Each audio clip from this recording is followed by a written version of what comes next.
Hey everybody. So I wanted to go through the document that's on Google Classroom called Basic Water Needs for your STEM PBL, just to kind of have an understanding of what we're doing here to fill out this paper. So basically we're going to write down our assigned country. So whatever that country is, you're going to put at the top here. There are 4 main categories: drinking water, shower, dishes, and clothes. Now you have 2 additional categories here, which we'll circle as 5 and 6. This is if there is another category that's necessary for your specific country. So I don't know if your country has another need for water usage that isn't in these 4, but if there are, you can add them here. You do not have to add anything into these 2 if it's just the 4 main things, which is typical of any country, right? But if there's anything else there that you'd want to document or be specific with, please go ahead and fill those out as well. But be specific about what the category is. All right, now we're trying to figure out how much water is needed.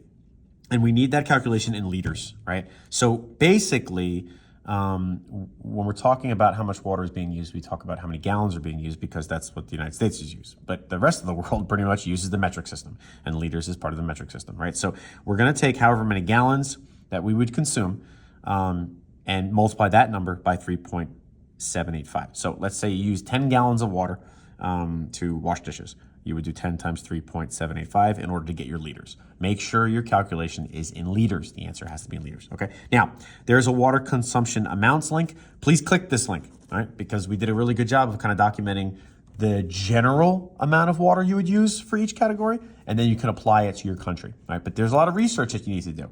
You know, one of your countries might use a lot more water for drinking water. They might use a lot less compared to others. So do your research. Now, you're going to put in the amount of water used in liters into this column.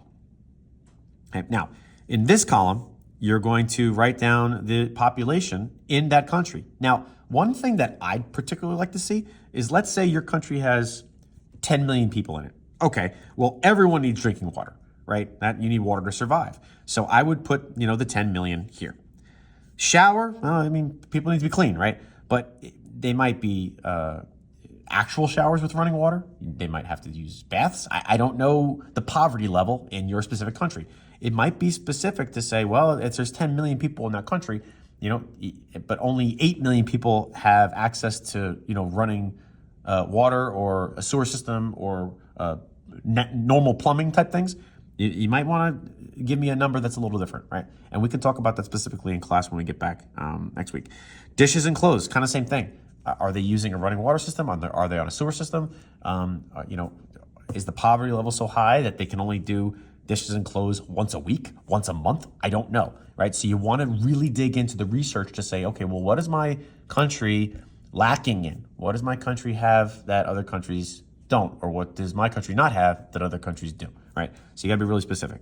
But your human population, that's not going to change for the most part. But really, you still have that many people in the country.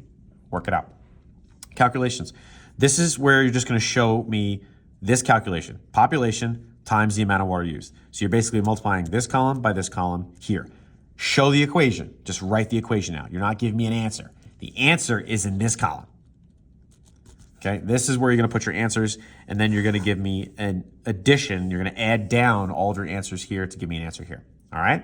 So hopefully that was a little bit more clear. I know that you guys can work through this, but I wanted to make sure I just gave you a video on that. Now, on the back side of this, all right, and we're going to give you this page too, but it is also on the Google Classroom slides. Water calculator link, this is for you. This is for your family, right? So click this and kind of go through that process. It's interactive. It's fun to see what your family's total water usage would be, right? For you specifically in your family, okay? So you would put that down here, and then we would to reflect. How does this data enhance your understanding of basic water needs in different countries, right? So if you're looking at what your water needs are, as opposed to, let's say, a family in another country, you might want to see like, oh, wow, there's a huge difference there, right? Or you might say, oh, wow, it's really similar. I didn't know that. So that question really is to say, give you the awareness of how much water we're consuming here, right? So hopefully that helps. Let me know how I can help you. See ya.